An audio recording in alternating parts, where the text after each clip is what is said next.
नमस्कार, मैं मणिकर आज आप लोगों के समक्ष जनसंख्या नियंत्रण कानून के संदर्भ में कुछ चर्चा करने जा रहे हैं। देखिए, जैसा कि हम जानते हैं, किसी भी देश की जनसंख्या उस राष्ट्र के आर्थिक सामाजिक विकास में महत्वपूर्ण भूमिका निभाती है। जनसंख्या संसाधन भी है, जनसंख्या समस्या भी है। यदि किसी राष्ट्र के संसाधनों के अनुकूल जनसंख्या है तो देश के आर्थिक विकास को, उस देश के राष्ट्र की प्रगति में महत्वपूर्ण भूमिका निभाती है।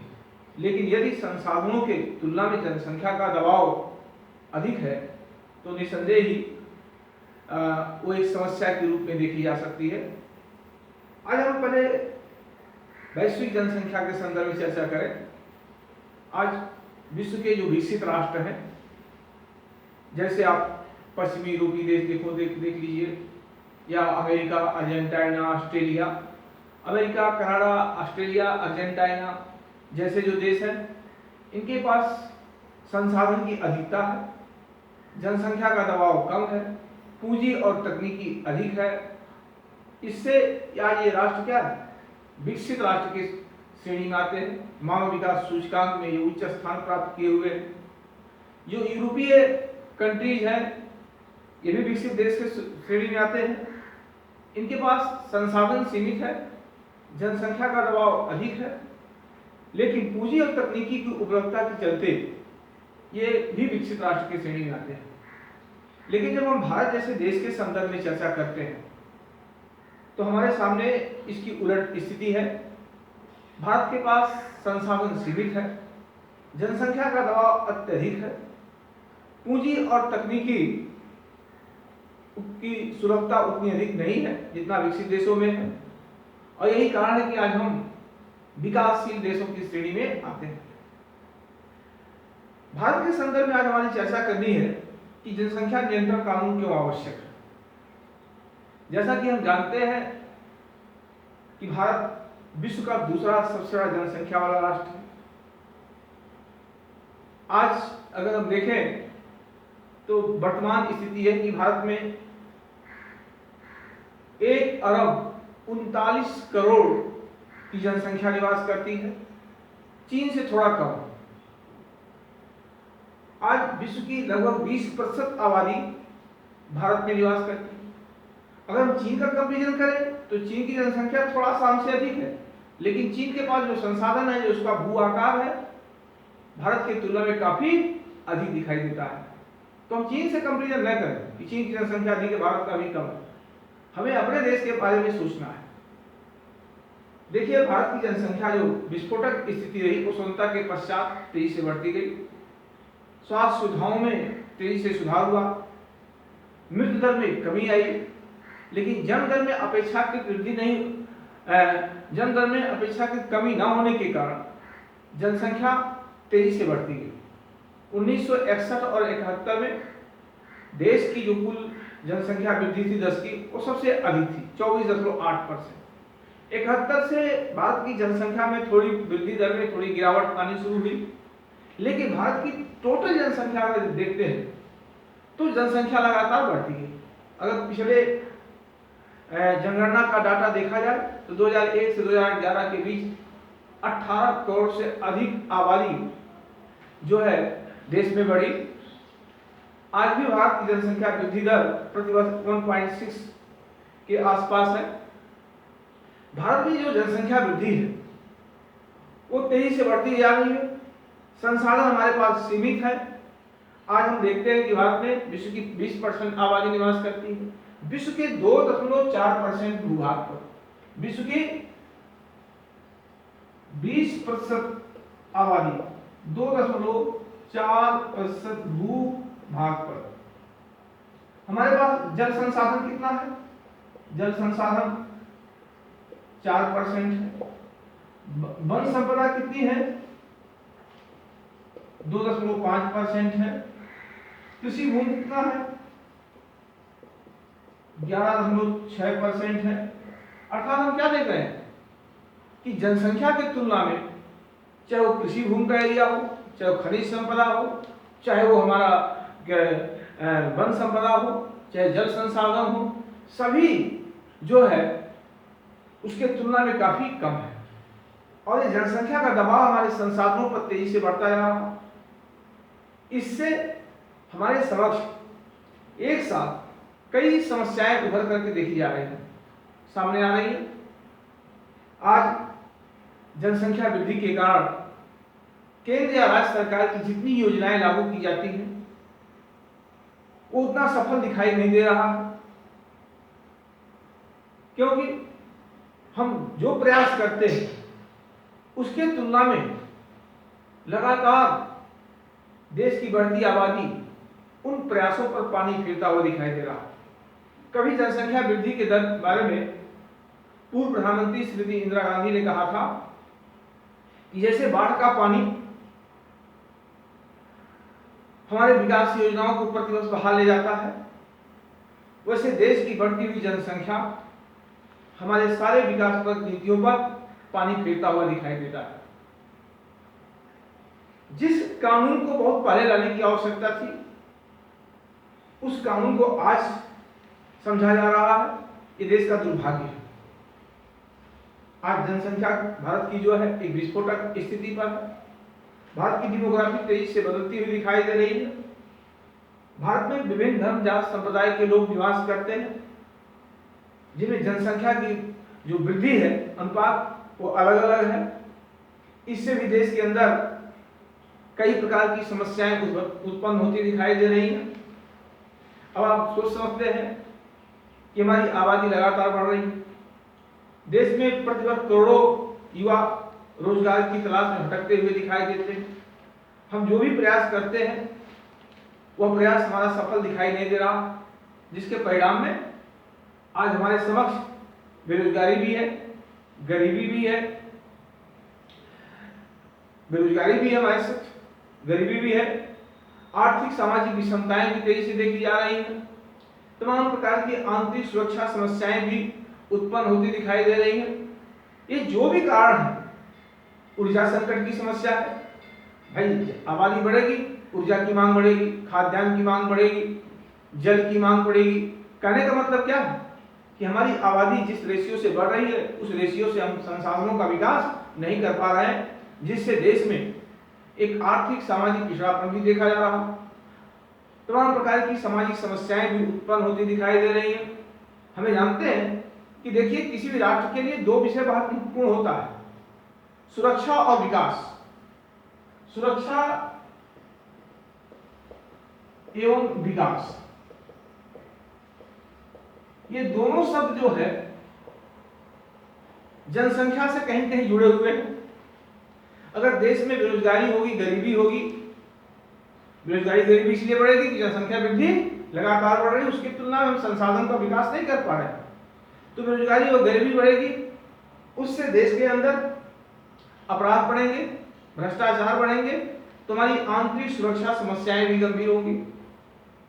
और जब आंतरिक सुरक्षा समस्या होगी, आंतरिक राजनीतिक अस्थिरता होगी, तो उसका सीधा प्रभाव हमारे विकास पर भी पड़ेगा। सुरक्षा विकास दोनों परस्पर एक दूसरे के पूरक है। ये तभी ठीक से आगे बढ़ाया जा सकता है जब हम संसाधनों के, देश के उपलब्ध संसाधनों के अनुरूप जनसंख्या को संतुलन बनाए रखने में सफल होंगे। तो सबसे बड़ी आवश्यकता आज यह है, देश की सुरक्षा को ध्यान में रख करके, देश के डेवलपमेंट को ध्यान में रख करके जनसंख्या नियंत्रण एक आवश्यक जो है पहलू है, क्योंकि बिना इसके हम विकास की कल्पना नहीं कर सकते। ये देश का दुर्भाग्य है कि हमारे राजनीतिक दलों ने बहुत विभिन्न प्रकार की योजनाएं, विकास पर योजनाओं को लागू किया। हमारी वर्तमान केंद्र सरकार कई राष्ट्रीय हित के फैसले लिए अपने कार्यकाल में, लेकिन उन्हें भी जो काम पहले करना चाहिए वो आज तक नहीं हो पाया। हम 370 हटाए, कश्मीर समस्या को शांत करने का प्रयास किए, राम मंदिर निर्माण के बारे में सोचे, तब 3 तलाक के बारे में सोचे, तमाम प्रकार के बिल आए, एनआरसी, सीए, तमाम प्रकार के बिल आए राष्ट्रीय हितों को ध्यान में रख करके। लेकिन जो सबसे प्रमुख बिल है वो जनसंख्या नियंत्रण, वो आज तक नहीं आ पाया। आज देश में, देश के विभिन्न भागों में जनसंख्या का जो डेमोग्राफी है वो अलग अलग दिखाई दे रहा। विभिन्न धर्मों में डेमोग्राफी जनसंख्या की जो वृद्धि है वो अलग अलग दिखाई दे रही है। उससे कहीं कहीं सामाजिक जो सद्भाव है वो कमजोर होता हुआ दिखाई दे रहा है। इसलिए आवश्यकता है कि हम जनसंख्या नियंत्रण कानून को लागू करके देश में जो जनसंख्या वृद्धि है उसे कंट्रोल करें, संसाधनों का विकास करें, जिससे हम देश में एक अनुकूल वातावरण तैयार कर सके, बेरोजगारी को कम कर सके, गरीबी को कम कर सके, आंतरिक राजनीतिक अस्थिरता पर नियंत्रण ला सके, सामाजिक जो समरसता है उसे बनाए रखने में सहयोग कर सके। जनसंख्या नियंत्रण से न केवल हम देश में आर्थिक सामाजिक विकास को बढ़ावा दे सकते हैं, अपितु इससे संसाधनों का हम संरक्षण भी प्रदान कर सकते हैं। क्योंकि अगर जनसंख्या बढ़ती है तो निश्चित ही संसाधनों पर उसका भार बढ़ता है। ऐसे में संसाधनों के शीघ्र समाप्त होने की संभावनाएं होंगी। भाई अगर जनसंख्या बढ़ेगी, ऊर्जा की आवश्यकता होगी, जल की आवश्यकता होगी, खाद्यान्न की आवश्यकता होगी, इन सब का दबाव इन संसाधनों पर पड़ेगा। तो जो ये सब संसाधन हमारे प्राकृतिक संपदा के रूप में है, जो एक लंबे समय तक चलना चाहिए, वो शीघ्र ही समाप्त हो सकते हैं। ऐसे में संसाधनों के विकास के लिए, संसाधनों के संरक्षण के लिए, भावी पीढ़ी को एक अनुकूल वातावरण देने के लिए जनसंख्या का नियंत्रित होना परम आवश्यक है। अगर हमें समय रहते जनसंख्या नियंत्रण को कंट्रोल नहीं किए, जनसंख्या को कंट्रोल नहीं किए, तो निश्चित ही इसके दुष्परिणाम काफी भयावह होंगे। आने वाली पीढ़ी को अनेक प्रकार की समस्याओं का सामना करना पड़ेगा।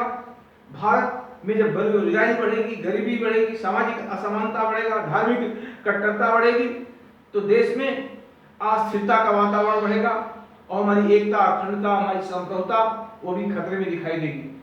ऐसे में कि आज के वर्तमान आर्थिक सामाजिक विकास को बढ़ावा देना है, अगर गरीबी पर नियंत्रण प्राप्त करना है, बेरोजगारी पर नियंत्रण प्राप्त करना है, संसाधनों पर जनसंख्या के भार को कम करना है, एक अनुकूल वातावरण पैदा करना है, तो जनसंख्या नियंत्रण कानून आवश्यक है। अब एक विषय यह है कि क्या हम कानून से जनसंख्या को नियंत्रित किया जा सकता है? ऐसा भी नहीं। जनसंख्या को नियंत्रण करने के लिए सामाजिक जागरूकता का होना परम आवश्यक है। जब तक समाज में जागरूकता को बढ़ावा नहीं देंगे, समाज के लोग जनसंख्या को नियंत्रित करने के लिए अपना परम कर्तव्य नहीं समझेंगे, तब तक केवल कानून को ला करके हम जनसंख्या पर बहुत कुछ नियंत्रण स्थापित नहीं कर सकते।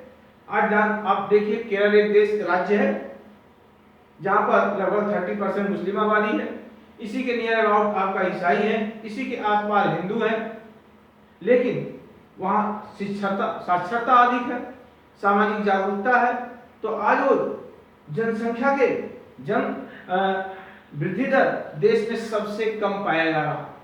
हमारे यूपी है कि वो जनसंख्या संक्रमण के तीसरे वर्ग में आते हैं, जहाँ पर जन्म दर और मृत्यु दर लगभग समान है। लेकिन कुछ राज्य ऐसे हैं जो पिछड़े राज्य की श्रेणी में आते हैं, जो अनडेवलप है, जहाँ साक्षरता कम है, सामाजिक जागरूकता का अभाव है। उन राज्यों में जन्म दर, मृत्यु दर तो कंट्रोल कर लिया गया, लेकिन जन्म दर आज भी सबसे अधिक दिखाया, चाहे उड़ीसा हो, चाहे बिहार हो, चाहे झारखंड हो, चाहे उत्तर प्रदेश हो, चाहे मध्य प्रदेश हो। ऐसे राज्यों में आज भी जनसंख्या वृद्धि दर अन्य राज्यों की अपेक्षा काफी अधिक देखी जाती है। तो इसके लिए हमें यही मानना है कि हम जनसंख्या नियंत्रण हमारे देश के लिए परम आवश्यकता है और इसको कानून के साथ साथ सामाजिक जागरूकता का होना आवश्यक है। हमारे लोकतांत्रिक, भारत एक लोकतांत्रिक देश है। लोकतंत्र में सबसे बड़ी दुर्भावना, सबसे बड़ी बात यह होती है, लोकतांत्रिक देशों में लोग अपने अधिकारों की बात करते हैं लेकिन कर्तव्यों का निर्वहन ठीक से नहीं करते हैं या कर्तव्य नहीं करना चाहते हैं। अगर हम अधिकारों के साथ साथ राष्ट्र हित में अपने कर्तव्यों का पालन करें तो मुझे नहीं लगता कि जनसंख्या नियंत्रण कानून भी सरकार को लाने की आवश्यकता पड़ती है। आज हम कर्तव्य को भूल गए हैं, तभी है आज हमारे देश में जनसंख्या नियंत्रण कानून को लाने की आवश्यकता पड़ रही है। देश का जो जनसंख्या है वो काफी असमान है। अगर देखें मैदानी भागों में, तटीय भागों में जनसंख्या का दबाव अधिक है। पर्वतीय पठारी क्षेत्रों में उसके तुलना में जनसंख्या का दबाव कम है। अगर हम मानवीयता के आधार पर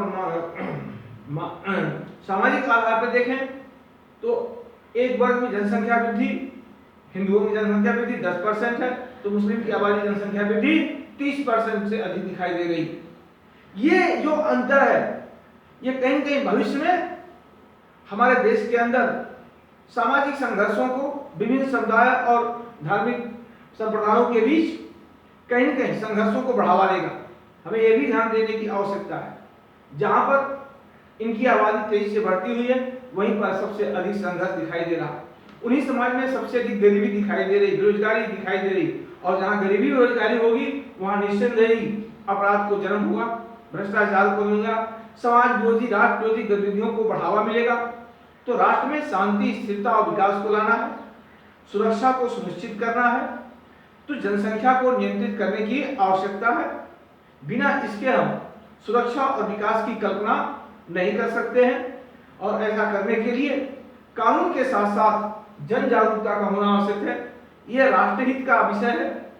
इसके लिए सभी राष्ट्र के अंदर सभी नागरिकों को एक राष्ट्रीय भाव के रूप में अपने कर्तव्यों का निर्वहन करते हुए जनसंख्या को नियंत्रित करना होगा। और राष्ट्र की बात छोड़िए, खुद पे आप सोचिए कि अगर आपके पास एक बच्चा होगा तो गरीब व्यक्ति भी अपने एक बच्चे की शिक्षा दे सकता, अच्छी शिक्षा दे सकता, अच्छा वातावरण दे सकता है। लेकिन जब हमारे पास एक ही व्यक्ति के पास 10 बच्चे होंगे तो निसंदेह ही न उसको अच्छा वातावरण दे सकते हैं, न अच्छा शिक्षा दे सकते हैं। तो उनमें से कोई एक पंचर बनाएगा, एक कबाड़ बुनेगा, एक किसी अपराध और चोरी डकैती के क्षेत्र में जाके जुट जाएगा, लेकिन वह नहीं कहीं वह परिवार पूरी तरह से आज से दिखाई देता है। आज हम सरकार तमाम प्रकार की योजनाएं ला रही है, स्मार्ट सिटी की बात करती है, शहरों में एक अनुकूल वातावरण तैयार करने की बात करती है। विश्व के 30 सबसे अधिक प्रदूषित शहरों में 30 शहर केवल भारत में ही पाए जाते हैं। ये समस्याएं क्यों आ गई? जो हमारे देश में नगर है, स्मार्ट सिटी भले आप बना लीजिए, कल्पना कर लीजिए, लेकिन देश की बढ़ती आबादी, शहरों की बढ़ती आबादी हमारे स्मार्ट सिटी की नींव पर भी पानी फेरता हुआ दिखाई दे रहा है। आज बंबई की आबादी 2 करोड़ से अधिक है। लगभग बंबई में 70% लोग मलिन बस्तियों में रहते हैं। अब चाहे बंबई हो, चाहे कोलकाता हो, वह दिल्ली हो, हैदराबाद हो, नागपुर हो, चेन्नई हो, जितने भी हमारे मेगा सिटी हैं, उन शहरों में लगभग 55% से लेकर 70% तक का आबादी मलिन बस्तियों में निवास करती है। ये देश की बढ़ती आबादी का ही परिणाम है कि हमारे तमाम प्रयासों के बावजूद मलिन बस्तियों की संख्या, उसमें निवास कर रहे लोगों की जनसंख्या लगातार बढ़ती जा रही है। मलिन बस्ती का मतलब हमारा क्या कि उस वैसी बस्ती जहां पर रहने वाले लोगों के लिए हम आधारभूत सुविधाएं मुहैया नहीं करा पाते, ना तो उनको स्वच्छ पेयजल उपलब्ध करा पा रहे हैं, न उनके आधारभूत स्वच्छ पेयजल उपलब्ध करा रहे हैं, न आवास उपलब्ध करा पा रहे हैं, न स्वास्थ्य, न शिक्षा, अन्य विभिन्न जितनी आवश्यकताएं होती हैं उतना हम उनके लिए उपलब्ध नहीं करा पाते हैं। उसका कारण यही है कि आज जनसंख्या बढ़ रही है, गांव से नगरों की तरफ जनसंख्या की पलायन बढ़ रहा है। बेरोजगारी और गरीबी के चलते एक तरफ हमारे ग्रामीण क्षेत्र की संरचना काफी कमजोर दिखाई देती है, और दूसरी तरफ नगरीय जो क्षेत्र हैं वहां संसाधन सीमित दिखाई देते हैं।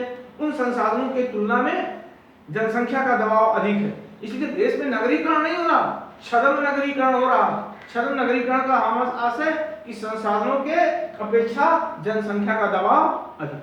अगर हमें नगरों को साफ सुथरा करना है, ग्रामीण क्षेत्रों के आधारभूत संरचना के विकास के साथ साथ वहां के लोगों के जीवन स्तर को ऊंचे बनाए रखना है, अपने मानव विकास सूचकांक को काफी उन्नत अवस्था में ले जाना है, तो इन सब का एकमात्र उपाय है देश की बढ़ती हुई आबादी को नियंत्रित करना। बिना इसके हम किसी भी क्षेत्र में चाहे कितना भी प्रयास कर लें, चाहे वो स्वास्थ्य का विषय हो, चाहे वो शिक्षा का विषय हो, चाहे ऊर्जा का विषय हो, चाहे खाद्यान्न का विषय हो, चाहे हमारे संपूर्ण पर्यावरण का विषय हो, चाहे हमारे जल संसाधनों का विषय है, हम किसी भी विषय पर हम पूरी तरह से एक अनुकूल वातावरण प्राप्त नहीं कर सकते। तो जनसंख्या नियंत्रण कानून आज देश की सबसे बड़ी आवश्यकता है। इसका दृढ़ता से पालन करना चाहिए, कठोर कानून लागू करना चाहिए और सीधे सीधे स्पष्ट कर देना चाहिए कि जो जनसंख्या नियंत्रण कानून को स्वीकार नहीं करता है उसे का सरकार के द्वारा लाए गए किसी भी नीतियों पर किसी भी प्रकार का हक नहीं बनता है, उसे राष्ट्र के संसाधनों पर किसी प्रकार का अधिकार नहीं बनता है, उन्हें सारे अधिकारों से वंचित कर दिया जाना चाहिए। तभी हम जनसंख्या को, क्योंकि यह एक ऐसा समस्या है इसमें आदर्शवाद नहीं चलता है, इसमें यथार्थवाद चलता है। हमें यथार्थ प्रवृत्तियां अपनानी होगी, बिना किसी धर्म जात संप्रदाय विभेद के मुक्त होकर के सभी समुदायों पर, सभी संप्रदायों पर, सभी जातियों पर, सभी धर्मों पर, सभी क्षेत्रों पर एक समान जनसंख्या नीति लागू करने की आवश्यकता है। क्या कार्य केवल असम सरकार का नहीं हो सकता है, यह कार्य केवल उत्तर प्रदेश शासन का नहीं हो सकता है, इसे संपूर्ण भारत में लागू करने की आवश्यकता है। मुझे उम्मीद है कि आगामी बिल इस पर आने वाला है, इस पर बहस होगी, शायद हमारा लीडरशिप ऐसी समस्याओं को हल करने के लिए आगे कदम बढ़ाएगा। लेकिन कदम तो बढ़ाए जा सकते हैं, लेकिन देश का यह दुर्भाग्य, हमारा आप सबका दुर्भाग्य है कि हम जब भी कोई राष्ट्र हित के फैसले लेते हैं, निर्णय लेते हैं या उस पर विचार करते हैं, तो हमारे देश में कुछ ऐसे तथाकथित बुद्धिजीवी हैं, कुछ राजनीतिक दल हैं, कुछ विभिन्न धर्म समुदाय के धर्मगुरु हैं। ये क्या करते हैं, कोई भी कार्य करेंगे उसमें अड़ंगा लगाने के लिए संपूर्ण प्रयास करते हैं। यही सबसे बड़ी विडंबना है।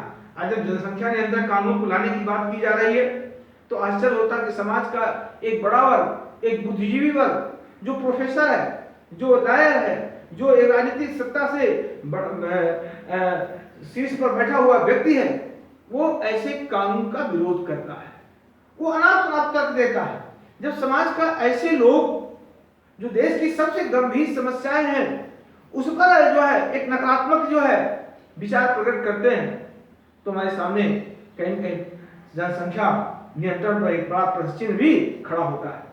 क्योंकि ये ऐसे लोग हैं जो सब कुछ जानते हैं लेकिन अपने राजनीतिक उद्देश्यों को प्राप्त करने के लिए ऐसे कानून का विरोध भी करते हैं।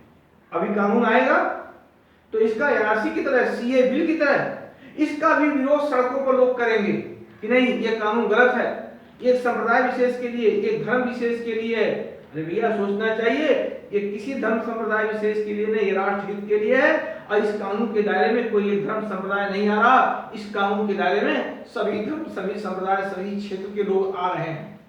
तो इसमें हमें ऐसे कानून का पालन करना चाहिए, इसका स्वागत करना चाहिए। जनसंख्या को नियंत्रित करने के लिए हर संभव प्रयास करना चाहिए जिससे देश में संसाधनों के अनुरूप हम जनसंख्या को एक संतुलित जनसंख्या का वातावरण दे सकें। हम अपने देश की आबादी को समस्याग्रस्त नहीं करना चाहते हैं, हम अपने देश की आबादी को एक संसाधन के रूप में विकसित करना चाहते हैं जिससे भारत जल्द ही विकासशील देशों की श्रेणी से उभर करके विकसित राष्ट्र की श्रेणी में आ सके।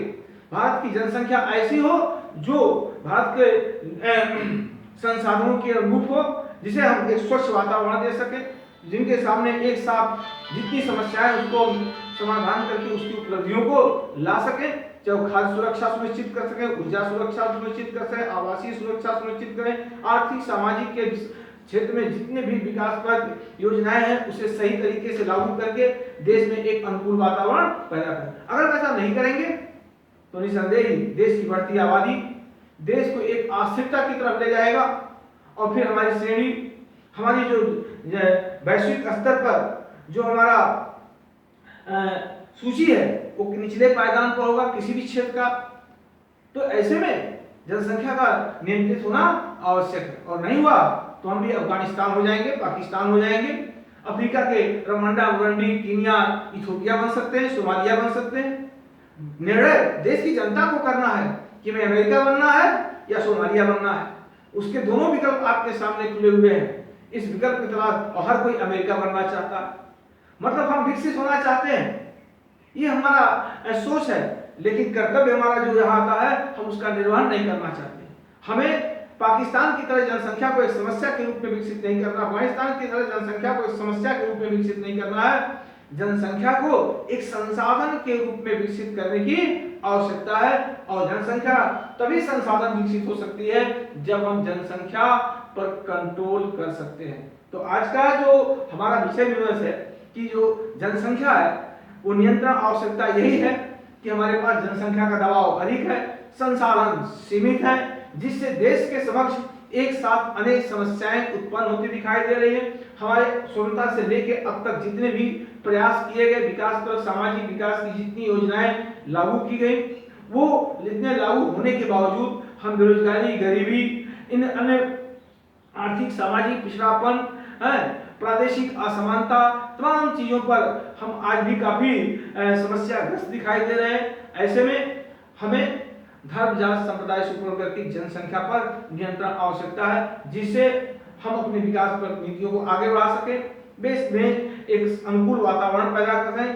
शांत, स्थिरता, सुरक्षा और विकास, इन सब को एक साथ ले चल करके भारत को एक विकसित राष्ट्र की श्रेणी में ला सकते हैं। भारत के पास पॉसिबिलिटी बहुत अधिक है, हमारे पास बहुत बड़ी ह्यूमन रिसोर्स है, हमारे पास आज के डेट में पूंजी भी है, तकनीकी भी है, मानव एक बड़ी जनसंख्या है, हमारा संसाधन भी है, लेकिन ये तभी आगे बढ़ सकता है जब देश की बढ़ती आबादी पर हम कंट्रोल करेंगे। इससे सुरक्षा भी सुनिश्चित होगा, इससे हम अपने बदलते हुए डेमोग्राफी को कंट्रोल भी कर सकते हैं, इससे जो सामाजिक समस्याएं उत्पन्न हो सकती हैं, जो धार्मिक कट्टरता और संकीर्णताओं का खतरा बना हुआ है, उस पर नियंत्रण ला सकते हैं, इसका सामाजिक संतुलन स्थापित कर सकते हैं, और साथ साथ देश में बेरोजगारी और गरीबी पर नियंत्रण प्राप्त कर सकते हैं। आज देश का सबसे गंभीर विषय है बढ़ती हुई आबादी, और इस आबादी को रोकने के लिए हमें एक सख्त कदम उठाने की आवश्यकता है। इसमें न केवल सरकार की कानून की आवश्यकता है, इसमें सामाजिक सहभागिता, सामाजिक सहयोग, सामाजिक जागरूकता का होना परम आवश्यक है। तो इसी सब संदर्भ में आज हम चर्चा आपसे किए हैं। अब हमारा जो अगला वीडियो होगा वो किसी और महत्वपूर्ण बिंदुओं पर होगा। अगर ये हमारा वीडियो आपको अच्छा लगे तो इसको जरूर सब्सक्राइब करिएगा, लाइक करिएगा।